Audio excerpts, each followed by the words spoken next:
اعوذ باللہ من الشیطان الرجیم بسم اللہ الرحمن الرحیم ان اللہ وملائکتہ یصلون علی النبی یا ایھا الذین آمنوا صلوا علیہ وسلموا تسلیما۔ درود پاک۔ اللہم صلی علی سیدنا محمد وعلی آل سیدنا محمد وبارک وسلم علیہ۔ الصلاۃ والسلام علیک یا سیدی یا رسول اللہ وعلی آلک واصحابک یا سیدی یا حبیب اللہ۔ ذات محترم، یہ ہمارا ہفتہ وار درس فقہ ہے اور آج بھی ہم جمعہ کے احکام و مسائل پڑھیں گے۔ پچھلے درس میں بھی ہم نے جمعے کے فضائل اور اس کے احکام ہم نے بیان کیے کہ جمعہ جو ہے یہ سارے دنوں کا سردار ہے اور اس میں دعا قبول ہوتی ہے، اور عصر و مغرب کے درمیان وہ وقت ہے جس میں دعا قبول ہوتی ہے۔ اور پھر اس میں مزید بتایا گیا کہ قبولیت کی گھڑی میں علماء کے مختلف اقوال ہیں۔ ہر جمعہ کو 1,44,00,000 جہنم سے آزاد ہوتے ہیں لوگ، ہر جمعے کو عذاب قبر سے محفوظ۔ جمعہ تا جمعہ گناہوں کی معافی ہوتی ہے، 200 سال کی عبادت کا ثواب، جمعہ کے 5 خصوصی اعمال، یہ ساری چیزیں ہم نے پڑھی اور آج بھی یہی موضوع ہے۔ حضرت امام محمد رضا خان رحمۃ اللہ علیہ فرماتے ہیں کہ زیارت قبور کا افضل وقت روز جمعہ بعد نماز صبح ہے۔ جمعے کے دن قبرستان جانا اس کا بڑا ثواب ہے۔ پچھلے درس میں بھی ہم نے یہ پڑھا۔ تو جو افضل وقت ہے جمعے کے دن زیارت قبور کا، وہ نماز فجر کے بعد ہے، صبح آپ جائیں۔ پھر جمعے کے دن سورۃ الکہف کی فضیلت بڑی ہے۔ سیدنا عبداللہ بن عمر رضی اللہ تعالی عنہما سے مروی ہے کہ نبی کریم رؤوف الرحیم علیہ الصلوۃ والسلام نے فرمایا، جو شخص جمعہ کے روز سورۃ الکہف پڑھے اس کے قدم سے آسمان تک نور بلند ہوگا جو قیامت کو اس کے لیے روشن ہوگا، اور 2 جمعوں کے درمیان جو گناہ ہوئے بخش دیے جائیں گے۔ تو سورۃ الکہف یہ 15ویں پارے میں سورت ہے، تو اس کے جمعے کے دن پڑھنے کی بڑی فضیلت ہے۔ جو بندہ سورۃ الکہف جمعے کے دن پڑھے گا اس کے قدم سے لے کر آسمان تک نور بلند ہوگا، اور قیامت کو وہ نور اس کے لیے روشن ہوگا، اور 2 جمعوں کے درمیان جو اس سے گناہ ہوں گے، صغیرہ گناہ، اللہ وہ بخش دے گا۔ حضرت سیدنا ابو سعید رضی اللہ تعالیٰ عنہ سے روایت ہے، نبی کریم رؤوف الرحیم علیہ الصلوۃ والسلام نے فرمایا، جو شخص بروز جمعہ سورۃ الکہف پڑھے اس کے لیے دونوں جمعوں کے درمیان نور روشن ہوگا۔ جو بندہ سورۃ الکہف پڑھے جمعے کے دن اس کے لیے دونوں جمعے کے درمیان نور روشن ہوگا۔ ایک روایت میں ہے، جو سورۃ الکہف شب جمعہ یعنی جمعرات اور جمعے کی درمیانی رات پڑھے اس کے لیے وہاں سے کعبہ تک نور روشن ہوگا۔ جو بندہ جمعے کی رات کو سورۃ الکہف پڑھے گا تو اس کے لیے جہاں پہ وہ ہے وہاں سے کعبے تک نور روشن ہوگا۔ اسی طرح سورۃ حامیم الدخان، اس کی بھی بڑی فضیلت ہے۔ سیدنا ابو امامہ رضی اللہ تعالیٰ عنہ سے روایت ہے، نبی کریم رؤوف الرحیم علیہ الصلوۃ والسلام نے فرمایا، جو شخص بروز جمعہ یا شب جمعہ سورۃ حامیم الدخان پڑھے اس کے لیے اللہ عز و جل جنت میں گھر بنائے گا۔ تو جمعے کے دن یا جمعے کی رات سورۃ دخان، یہ 25ویں پارے میں سورت ہے، یہ میرا خیال ہے اس کے صرف 3 رکوع ہیں، سورت بھی چھوٹی سی ہے، بڑی نہیں ہے۔ تو جو بندہ سورۃ دخان پڑھے گا جمعے کے دن یا جمعے کی رات کو تو اللہ کریم اس کے لیے جنت میں گھر بنائے گا۔ دیکھیں نا کتنا آسان عمل ہے اور کتنا عظیم ثواب ہے۔ اور ایک روایت میں ہے کہ اس کی مغفرت ہو جائے گی جو سورۃ دخان پڑھے۔ تو یہ ہمیں یہ آسان اعمال ہیں، ہمیں یہ کرنا چاہیے۔ پھر اور سنیں، نبی کریم رؤوف الرحیم علیہ الصلوۃ والسلام نے فرمایا، جو شخص شب جمعہ کو سورۃ حامیم الدخان پڑھے اس کے لیے 70,000 فرشتے استغفار کریں گے۔ سبحان اللہ، دیکھیں جی کتنا آسان وظیفہ اور کتنا بڑا ثواب۔ جو بندہ جمعے کی رات کو یعنی جمعرات جمعے کی درمیانی رات کو سورۃ الدخان پڑھے گا اس کے لیے 70,000 فرشتے بخشش کی دعا کریں گے. اور یہ حدیث جامع ترمذی کے اندر جو سیاستہ کی کتاب ہے اس میں موجود ہے. اور سنیں سیدنا انس بن مالک رضی اللہ تعالیٰ عنہ سے مروی ہے کہ نبی کریم رؤوف الرحیم علیہ الصلاۃ والسلام نے فرمایا جو شخص جمعہ کے دن نماز فجر سے پہلے، یہ وظیفہ بھی بڑا آسان ہے اور بڑا ثواب ہے، جو بندہ جمعے کے دن نماز فجر سے پہلے 3 بار استغفر اللہ الذی لا الہ الا هو واتوب الیہ پڑھے، اس کے گناہ بخش دیے جائیں گے اگرچہ سمندر کی جھاگ سے بھی زیادہ ہو. سبحان اللہ. جو بندہ جمعے کے دن نماز فجر سے پہلے یہ وظیفہ پڑھے، اگر آپ میرے ساتھ ایک دفعہ پڑھ لیں تو زیادہ اچھا ہوگا. استغفر اللہ الذی لا الہ الا هو واتوب الیہ. یہ وظیفہ ہے جی. اس کو آپ اگر روزانہ ایک حرف بھی آپ 2 حرف بھی آپ یاد کریں گے تو جمعے تک انشاءاللہ آپ یاد کر لیں گے. استغفر اللہ الذی لا الہ الا هو واتوب الیہ.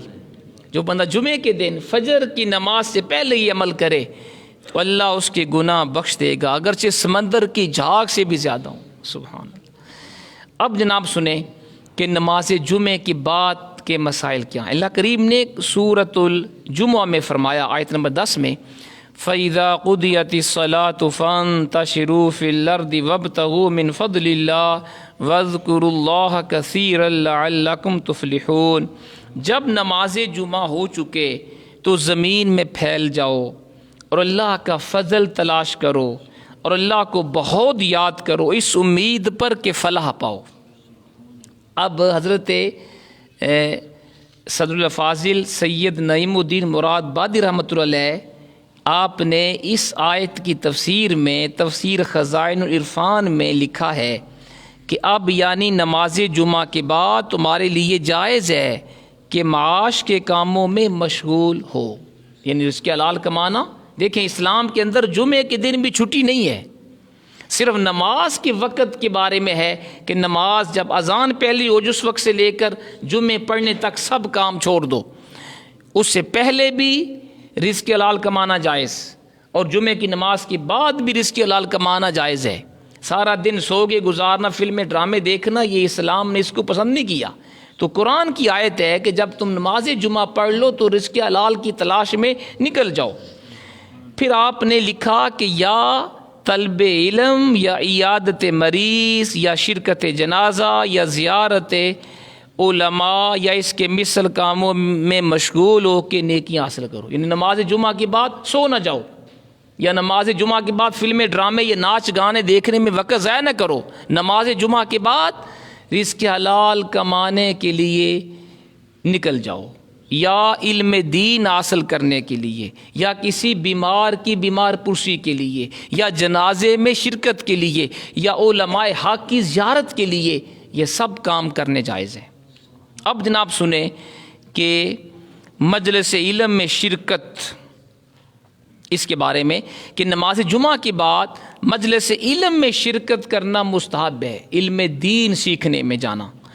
حضرت امام غزالی رحمۃ اللہ علیہ فرماتے ہیں سیدنا انس بن مالک رضی اللہ تعالیٰ عنہ کا فرمان علی شان ہے اس آیت میں فقط خرید و فروخت اور کسب دنیا مراد نہیں بلکہ طلب علم، بھائیوں کی زیارت، بیماروں کی عیادت، جنازہ کے ساتھ جانا اور اس طرح کے کام اس سے مراد ہیں. یہ جو آیت میں فرمایا گیا کہ جب نماز جمعہ پڑھ لو تو اللہ کے فضل کو تلاش کرو، تو امام غزالی رحمۃ اللہ علیہ نے لکھا کہ اس سے مراد صرف رزق حلال کمانا نہیں، کاروبار کرنا نہیں، بلکہ اس سے مراد علم دین کو حاصل کرنا بھی ہے، بھائیوں کی زیارت بھی ہے اور بیماروں کی بیمار پرسی بھی ہے، جنازے کے ساتھ جانا. یہ سب جائز کام ہیں، یہ کرنے جائز ہیں نماز جمعہ کے بعد.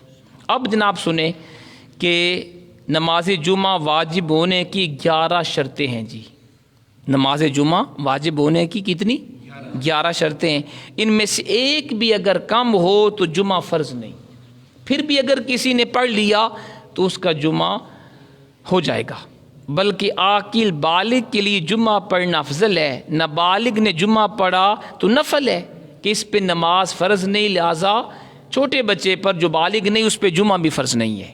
اب سنیں وہ 11 شرطیں کون سی ہیں جن کی وجہ سے جمعہ فرض ہوتا ہے۔ نمبر 1، شہر میں مقیم ہونا۔ شہر میں مقیم ہو بندہ، اس کے اوپر جمعہ فرض ہے۔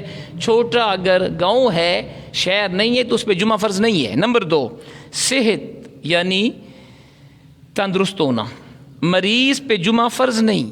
مریض سے مراد وہ بندہ ہے کہ جو جمعہ کی مسجد تک نہ جا سکتا ہو، یا چلا تو جائے گا مگر بیماری بڑھ جائے گی، یا دیر میں اچھا ہوگا اور شیخ فانی مریض کے حکم میں۔ تو دوسری شرط ہے جمعے کے فرض ہونے کے لیے ایک بندہ صحت مند ہو۔ بیمار کے اوپر جمعہ فرض نہیں۔ ایسا بیمار جو اتنا شدید بیمار ہے کہ وہ خود چل کے جمعے کی نماز کے لیے نہیں جا سکتا، یا اگر وہ گیا بھی تو اس کی بیماری زیادہ ہونے کا اندیشہ ہے، تو اس کے لیے یہ نہیں جناب کہ ہلکا سا کسی کو کھانسی زکام بخار ہوا تو وہ کہے جی کہ مجھے جمعہ میرے اوپر فرض نہیں۔ جمعہ بھائی پھر آپ نے پڑھنا ہے۔ یہ تو ہے کہ سخت بیمار بندہ ہے کہ طاقت نہیں جانے کی، یہ اس کے بارے میں مسئلہ ہے۔ اسی طرح کوئی اگر زیادہ بوڑھا ہے، 80 90 100 سال کا بزرگ، اور بیچارہ جمعے کے لیے جا نہیں سکتا، تو اس کے لیے بھی مسئلہ یہ ہے کہ اس کے اوپر بھی فرض نہیں ہے، لیکن اگر طاقت ہے تو ضرور جائے۔ نمبر 3، آزاد ہونا۔ غلام پہ جمعہ فرض نہیں اور اس کا آقا اس کو روک سکتا ہے۔ آج کل تو میرے خیال ہے غلامی کا رواج ہی نہیں ہے، لیکن اگر کسی ملک میں اگر کوئی غلامی کا رواج ہو تو پھر مسئلہ یہ ہے کہ غلام کے اوپر جمعہ فرض نہیں، آزاد کے اوپر فرض ہے۔ نمبر 4، مرد ہونا۔ عورت پہ جمعہ فرض نہیں ہے، مرد کے اوپر فرض ہے۔ نمبر 5، بالغ ہونا، نابالغ پہ بھی فرض نہیں۔ نمبر 6، عاقل ہونا۔ یہ بالغ اور عاقل یہ 2 ایسی شرطیں ہیں، یہ صرف جمعہ کے لیے خاص نہیں بلکہ ہر عبادت کے لیے یہ شرطیں ضروری ہیں۔ نماز، روزہ وغیرہ سب کے لیے، حج وغیرہ اور یہ سب کے لیے، جمعہ کے لیے بھی یہ شرطیں ہیں۔ عاقل بالغ ہونا۔ اگر بندہ بیوقوف ہے، پاگل ہے، نہ جمعہ فرض نہ نماز فرض۔ اسی طرح اگر وہ نابالغ ہے پھر بھی اس کے اوپر نماز، روزہ، حج، زکوٰۃ وغیرہ فرض نہیں ہے۔ ٹھیک ہے جی۔ نمبر 7، آنکھوں والا ہونا، بینا ہونا۔ نبینا پہ بھی جمعہ فرض نہیں ہے۔ نمبر 8، چلنے پر قادر ہونا۔ اگر چلنے کی طاقت نہیں، معذور بندہ ہے، تب بھی جمعہ فرض نہیں ہے۔ نمبر 9، قید میں نہ ہونا، یعنی بندہ جیل میں نہ ہو، قید میں ہے تو جمعہ فرض نہیں ہے۔ نمبر 10، بادشاہ یا چور وغیرہ کسی ظالم کا خوف نہ ہونا۔ بادشاہ کا بھی خوف نہیں، ظالم کا بھی نہیں، اور چور کا بھی خوف نہیں، ورنہ جمعہ فرض نہیں ہے۔ نمبر 11، می یا آندھی یا اولے یا سردی کا نہ ہونا، یعنی اس قدر کہ ان سے نقصان کا صحیح خوف ہو۔ سخت بارش ہے، طوفانی بارش، یا سردی شدید ہے، جیسے برف باری والے جو علاقے ہیں جیسے مری ہے، یا اس طرح کے جو سرد علاقے جہاں بیچارے جو جا نہیں سکتے، ان کے لیے مسئلہ یہ ہے ان پہ جمعہ فرض نہیں۔ ٹھیک ہے جی۔ لیکن جی میں نے ایک ویڈیو کلپ دیکھا ہے، یہ باہر کا کوئی ملک ہے، غالباً استنبول یا ترکی وغیرہ کوئی اس طرح کا تھا ملک، اب میرے ذہن میں نہیں ہے۔ برف باری ہے جناب، مسجد کا فرش بھی برف سے بھرا ہوا تھا، لیکن نمازیوں نے برف کے اوپر جائے نماز بچھا کے با جماعت نماز پڑھی ہے۔ یہ ہے ذوق اور شوق۔ ہمارے یہاں پہ جناب دیکھ لیں جناب کتنی سہولیات ہیں، گرم پانی، کلین جناب ہر طرح کی، پھر بھی نماز کا ذوق نہیں۔ میں نے کہا یار یہ ہیں پکے نمازی کہ برف باری ہے لیکن جائے نماز بچھا کے اللہ کے بندے با جماعت نماز پڑھ رہے ہیں۔ لیکن اگر ایسا ہو، سخت برف باری ہے، سردی ہے، تو جمعہ فرض نہیں۔ اگر کوئی جائے گا تو اس کا ثواب تو ہوگا انشاءاللہ۔ جن پر نماز فرض ہے مگر کسی شرعی عذر کے سبب جمعہ فرض نہیں، ان کو جمعہ کے روز ظہر کی نماز معاف نہیں، ظہر کی نماز پڑھنا ہوگی۔ اگر کسی وجہ سے جمعے کی نماز فرض نہیں ہے تو ظہر کی نماز فرض ہے، وہ انہوں نے پڑھنی ہے۔ اب سنیں کہ جمعہ کی سنتیں کیا ہیں۔ نماز جمعہ کے لیے اول وقت میں جانا، شروع میں مسواک کرنا، اچھے اور سفید کپڑے پہننا، تیل اور خوشبو لگانا اور پہلی صف میں بیٹھنا مستحب ہے اور غسل سنت ہے۔ اب دیکھیں جی، اول وقت میں جانا یہ سنت بھی ہے، زیادہ ثواب بھی ہے۔ اور میں نے آپ کو پچھلے درس میں یا اس سے پچھلے درس میں ایک حضور کا فرمان بھی سنایا تھا، جو سب سے پہلے جمعہ پڑھنے کے لیے آئے گا اونٹ قربان کرنے کا ثواب ہے۔ لیکن ہمارے ہاں کتنے دکھ کی بات ہے، ہم لوگ آخر میں آتے ہیں خطبے کے وقت۔ اکثر لوگ خطبے کے وقت آئیں گے اور کئی جناب اس سے بھی بعد جماعت میں بمشکل شامل ہوں گے، اور جو ہی سلام پھیریں گے دعا بھی نہیں مانگیں گے، بھاگ جائیں گے۔ یہ افسوس کی بات ہے، یہ ہماری دین سے دوری ہے۔ شادی کے اوپر 2-2 گھنٹے بھی ہمیں بیٹھنا پڑے، سکون سے بیٹھیں گے، کوئی جلدی نہیں ہوگی، لیکن نماز کے لیے آدھا گھنٹہ بھی ہم نکالتے نہیں۔ یہ ہمارا دین کے ساتھ ہمارا تعلق ہے، اس لیے حالات یہ ہیں جو آپ دیکھ رہے ہیں۔ کیونکہ جب ہم اللہ کے ذکر سے دور ہوں گے اور فضول کاموں میں اپنا وقت برباد کریں گے، فلم، ڈرامہ، ناچ گانا، میچ، تو پھر یہی ہوگا جو آج ہم دیکھ رہے ہیں۔ استغفر اللہ۔ غسل جمعہ کا وقت کیا ہے جناب؟ حضرت مفتی احمد یار کا نعیم رحمۃ اللہ علیہ نے فرمایا ہے کہ بعض علماء کرام فرماتے ہیں کہ غسل جمعہ نماز کے لیے سنت ہے، نہ کہ جمعہ کے دن کے لیے۔ جن پر جمعہ کی نماز نہیں ان کے لیے غسل بھی سنت نہیں ہے۔ تو جمعے کا جو غسل ہے یہ جمعے کی نماز کے لیے ہوتا ہے، جمعے کے دن کے لیے نہیں۔ جن پہ جمعہ فرض ہے ان کے لیے غسل سنت ہے، ورنہ نہیں۔ بعض علماء کرام فرماتے ہیں کہ جمعہ کا غسل نماز جمعہ سے قریب کرو، حتیٰ کہ اس کے وضو سے جمعہ پڑھو، زیادہ بہتر ہے۔ مگر حق یہ ہے کہ غسل جمعہ کا وقت طلوع فجر سے شروع ہو جاتا ہے، فجر کے بعد سے لے کر آپ جب چاہیں آپ غسل کر لیں، جائز ہے۔ معلوم ہوا عورت اور مسافر وغیرہ جن پر جمعہ واجب نہیں ان کے لیے غسل جمعہ بھی سنت نہیں ہے۔ عورت اور مسافر کے اوپر جمعہ بھی فرض نہیں، واجب نہیں، ان کے لیے غسل بھی جمعے کے دن سنت نہیں ہے۔ غسل جمعہ سنت غیر موقدہ ہے۔ حضرت علامہ ابن عابدین شامی رحمۃ اللہ علیہ فرماتے ہیں کہ نماز جمعہ کے لیے غسل کرنا سنن زوائد سے ہے، اس کے ترک پر عتاب یعنی ملامت نہیں۔ یعنی جمعے کے دن غسل کرنا سنت غیر موقدہ ہے، موقدہ نہیں ہے، نہیں بھی کسی نے کیا تو کوئی گناہ نہیں ہے، لیکن اگر کرے گا تو ثواب ہوگا۔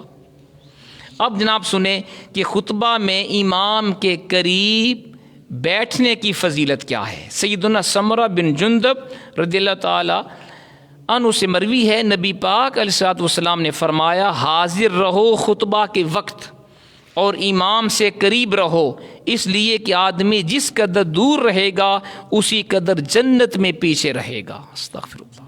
اگرچہ وہ یعنی مسلمان جنت میں داخل ضرور ہوگا۔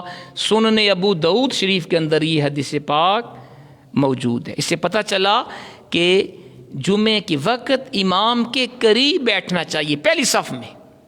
لیکن پہلی صف میں وہ بیٹھے گا جو پہلے آئے گا، جو بعد میں آئے اور پھر پھلانگتا ہوا کہے جی مجھے آگے جگہ ملے، یہ بھی منع ہے۔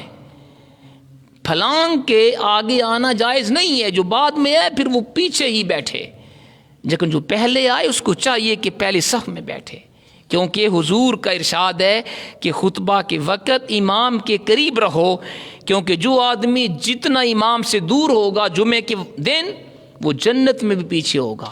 آپ دیکھیں نا، تو جو لوگ آئیں ہی اخیر پہ آئیں، خطبے کے وقت آئیں یا جماعت میں آئیں تو وہ سن لیں کہ وہ پھر جنت میں بھی پیچھے ہوں گے۔ استغفر اللہ۔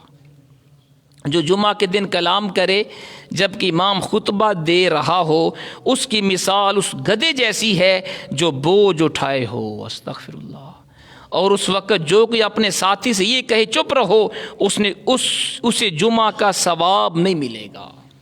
مسند امام محمد بن حنبل کے اندر یہ حدیث پاک موجود۔ اس سے پتہ چلا کہ خطبہ سننا واجب ہے، جمعے کا خطبہ سننا ضروری ہے۔ خطبے کے دوران نہ کلام جائز نہ نماز جائز۔ اب یہاں پہ کئی ایسے بھی ہیں بیچارے کم علم کہیں کہ جو خطبے کے بعد سنتیں شروع کرتے ہیں، ان کو پتہ ہی نہیں کہ خطبہ جب شروع ہو جائے نہ نماز جائز ہے نہ گفتگو جائز ہے، کوئی عمل جائز نہیں، خطبے کو سننا واجب ہے۔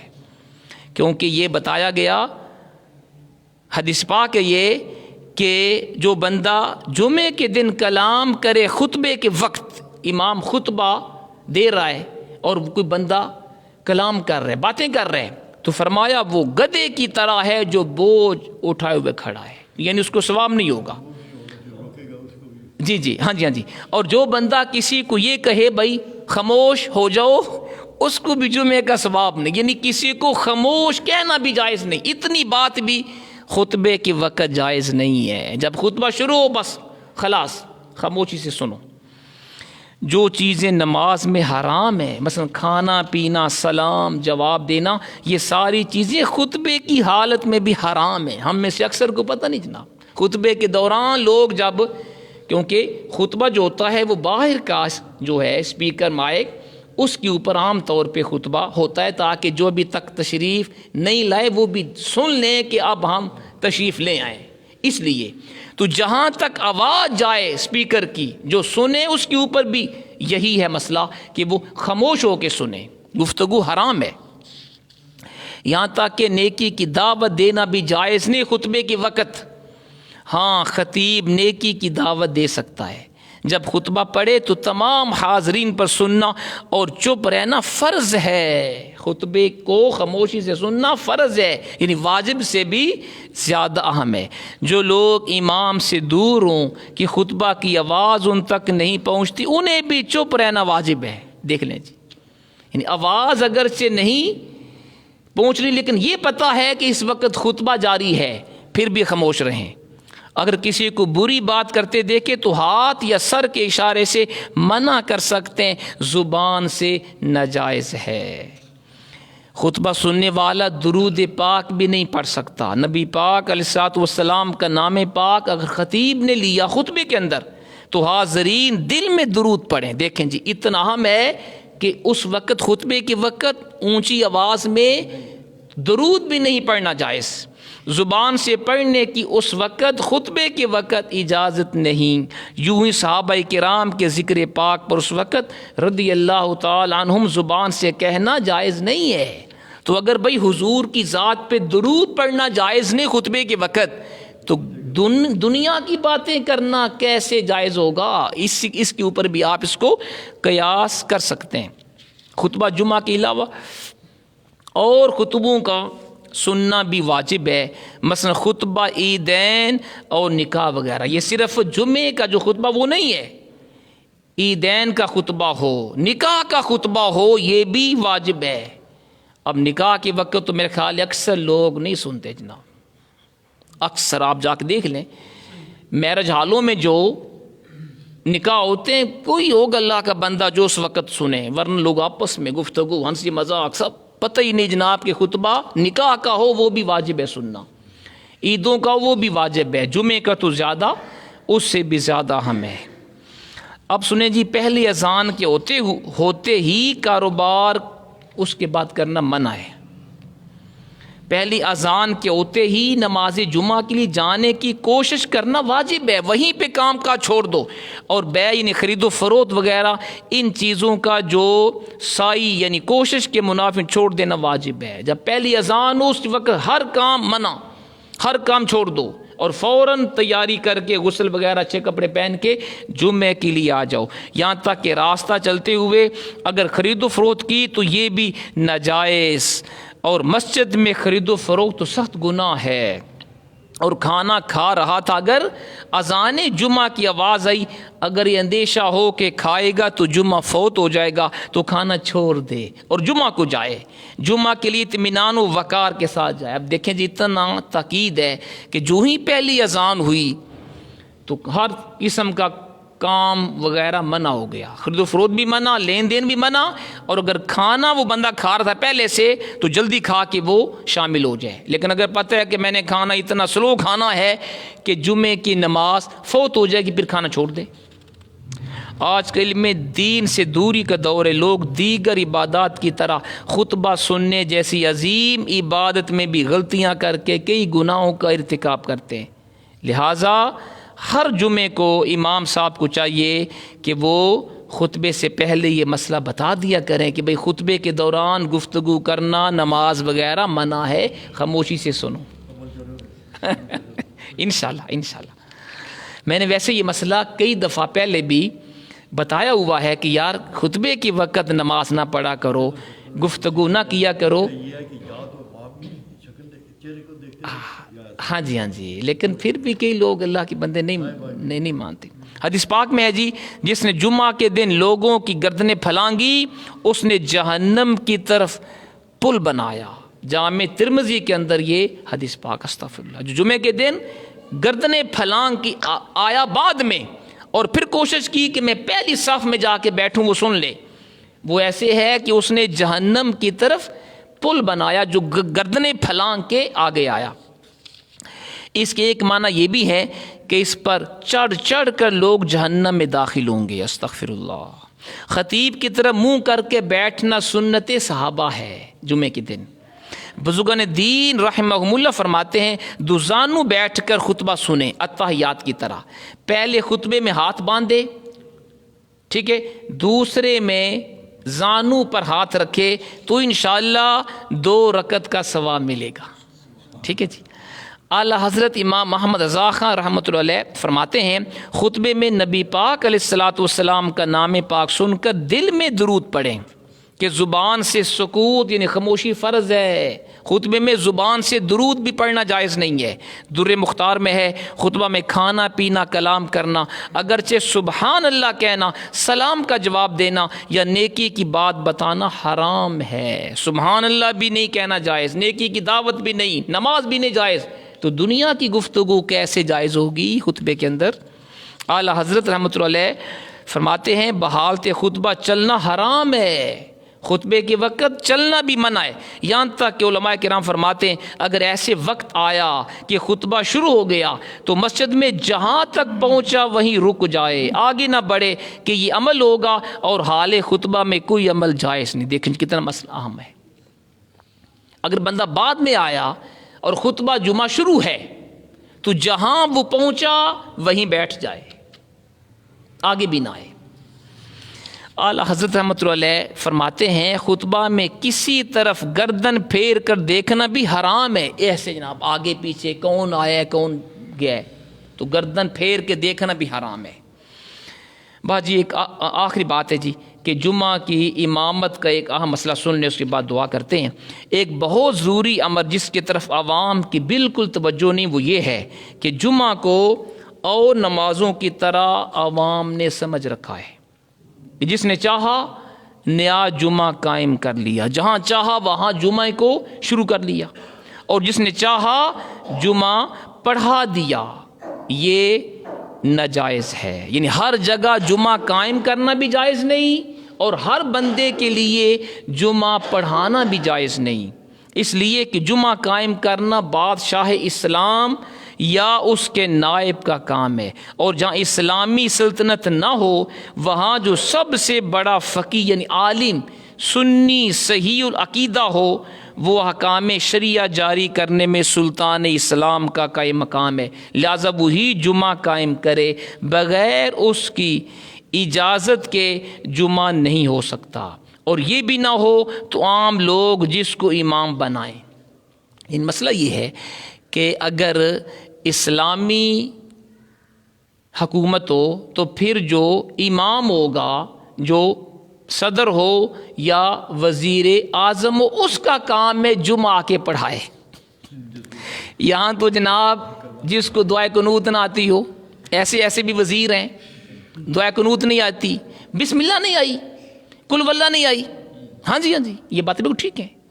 جب شرعی مسئلہ ہے کہ جہاں پہ اسلام، ہمارا ملک بھی اسلامی جمہوریہ پاکستان ہے، تو یہاں بھی وزیر وہ بنے، وزیر اعظم کی تو شان ہی بہت بڑی ہے نا، عام وزیر بھی وہ ہو جو اسلام کے بنیادی مسائل کو جانتا ہو، اور اصل یہ ذمہ داری ہے حاکم وقت کی کہ وہ آ کے جمعہ پڑھائے، جیسے کہ اللہ کے حبیب خود جمعہ پڑھاتے تھے، خلفاء راشدین خود جمعے کی نماز بھی اور عام نمازوں کی امامت بھی خلفاء کیا کرتے تھے، اور آج کل جن کو نماز سے صحیح نہیں آتی وہ کیا آ کے ہمیں وہ سکھائے گا؟ اس لیے اگر اسلامی حکومت نہ ہو یا حاکم وقت اس قابل نہ ہو کہ وہ آ کے جمعہ پڑھائے، تو پھر جو جید عالم دین ہے، ہر عالم دین بھی نہیں، جید عالم دین اور صحیح اس کا عقیدہ بھی صحیح ہو، اس کا حق ہے وہ جمعہ پڑھائے۔